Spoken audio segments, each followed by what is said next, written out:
So student, today I'm going to discuss about the femoral artery.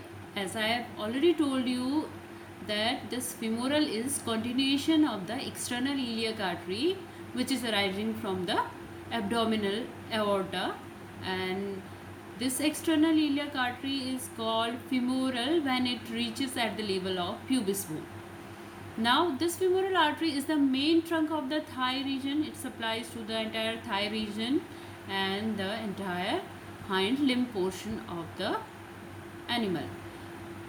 After arising this femoral artery, it runs along with the femoral vein. Femoral vein is the satellite vein of the femoral artery, and this femoral vein separates this femoral artery from the pubis bone. It means between the femoral artery and pubis bone there is present the femoral vein, and this artery in the thigh region, it runs into the femoral canal, and this femoral canal, it is present between the sartorius and gracilis muscle. These two muscles are there. In between these two there will be the canal that is called as femoral canal. And this, if we'll see the horse case, in case of horse, this femoral canal is having anterior boundary of sartorius, posterior boundary of pectineus, lateral boundary of iliopsoas, and vastus medialis boundary of gracilis. And this femoral canal, it consists of deep inguinal lymph gland, femoral artery, femoral vein, and the saphenous nerve. Mind it, the nerve is saphenous here in the femoral canal. Now, this femoral artery, when it runs in the femoral canal, it perforates the adductor muscle on the posterior surface of the femur. As you know, this adductor muscle is present on the posterior side, on the posterior medial aspect of the thigh region, and after perforating adductor muscle, it continues distally within the two heads of gastrocnemius. And when this femoral artery reaches at the level of two heads of gastrocnemius, it is known as popliteal artery. Now the name is changed. It is called as popliteal artery. So the femoral artery is the portion of external iliac from pubis bone level up to the two heads of gastrocnemius level. And in this region, this femoral artery gives following branches. These branches are: number 1, prepubic artery, or it is also called as pudendo-epigastric trunk. Another branch is deep femoral artery. Another branch is anterior femoral artery, that is also called as lateral circumflex femoral artery. And besides that, this femoral artery gives several branches, muscular branches to thigh region muscle. And another important artery which arises from femoral artery is saphenous artery. It also gives supply to the femur bone as nutrient artery of femur, almost at the middle of the femur. It also supplies a articular branch which is also called as descending genicular artery to stiple joint. And the last branch which arises from femoral artery is posterior femoral artery. It is also called as caudal femoral artery. And after this caudal femoral artery, this artery enters in between the two heads of gastrocnemius, and it is then known as popliteal artery. This is the diagram which I have taken from the book Bovine Anatomy, written by Budras and Havel, and in this is of bovine. In this you can see this artery is external iliac artery, and this is giving the deep circumflex iliac artery, and beside that it is also giving the external cremasteric artery. And as this is the pubis bone, you can see here, this is the entire pelvic girdle, and this is the portion of the pubis bone, and just at the level of pubis bone this at this level. Now this external iliac will be known as, after this it will be known as femoral artery, and it is giving this large trunk, and this trunk is pudendroepigastric trunk. This trunk is called as pudendroepigastric trunk, and this trunk arises along with, as a common trunk, along with it the deep femoral is also arising. This is a small branch, deep femoral, which is coming along with the pudendroepigastric trunk. And beside that, there are other branches which are coming from it. That is the anterior femoral artery. This is the saphenous artery which is coming from it. It also giving this descending genicular artery that is going to the stifle joint. This is the descending genicular artery. And also the posterior femoral. This is the posterior femoral artery. And after giving this posterior femoral branch, when this posterior femoral is arising from it, after that this femoral artery will be known as popliteal artery.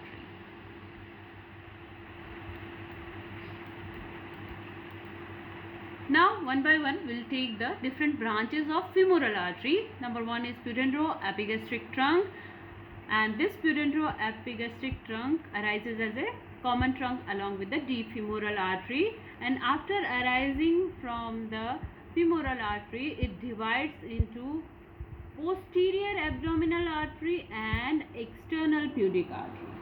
The posterior abdominal artery is also known as caudal epigastric artery.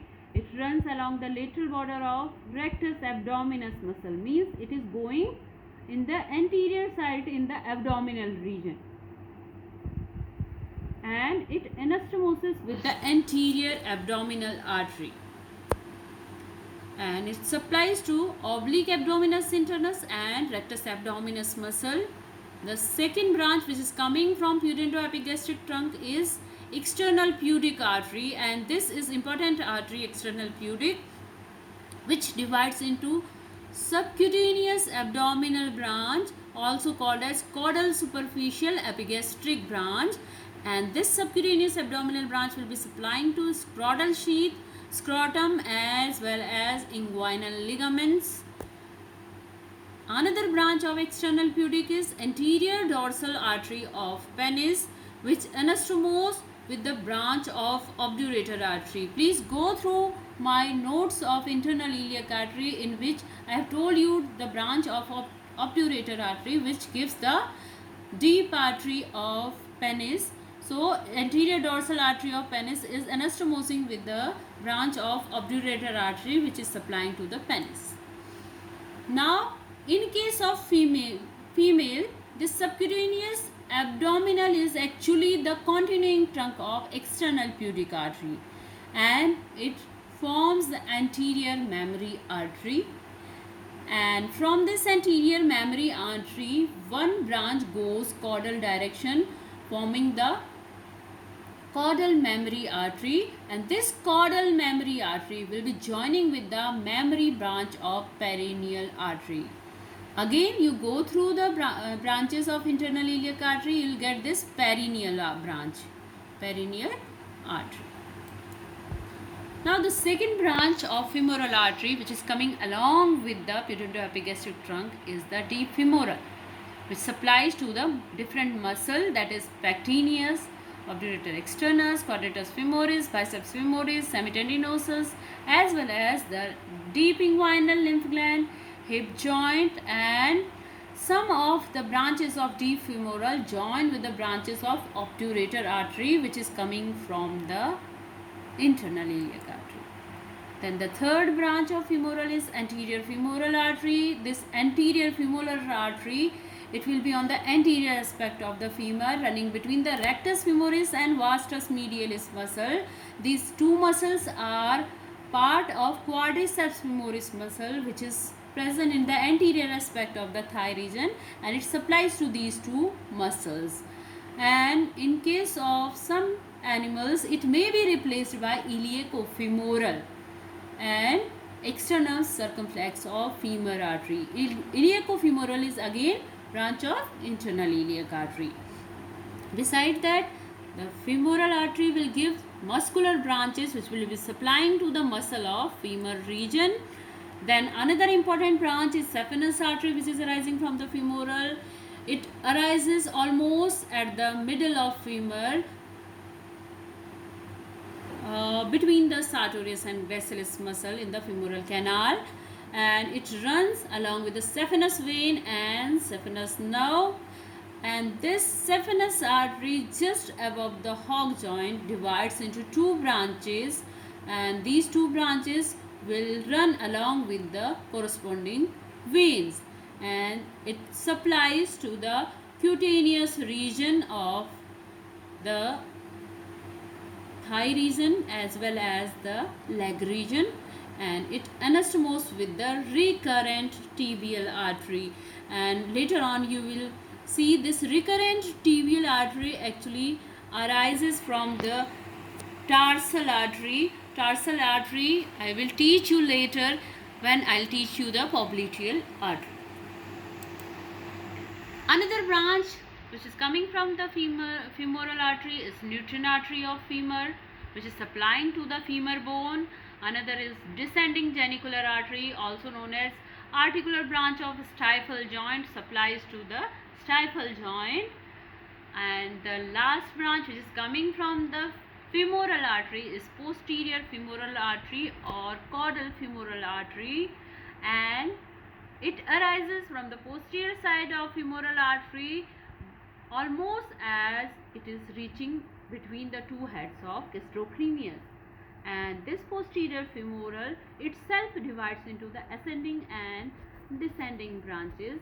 The ascending branch, it will go upward in direction in the thigh region, supplying to adductor, semimembranosus, biceps femoris adductor, as well as the vastus lateralis muscle, while the descending branch that will be uniting with the recurrent tibial. Again, I'll teach you this in the popliteal artery portion in the next video. And this descending branch also supplies to semimembranosus muscle, gastrocnemius muscle, biceps femoris muscle, superficial digital flexor muscle. So these are the different branches. This is the portion I am showing you. This portion is the pudendroepigastric trunk of the femoral. Along with it, this is the saphenous artery here, and as you see, this artery is going like this and in the anterior direction. At this level, it will be giving the branch to the stifle joint, and then it is giving the posterior femoral downward, and after that it will be known as the popliteal artery. Next, I'll teach you about in the next video, I'll teach you about the next portion of the external iliac artery, that is the popliteal artery.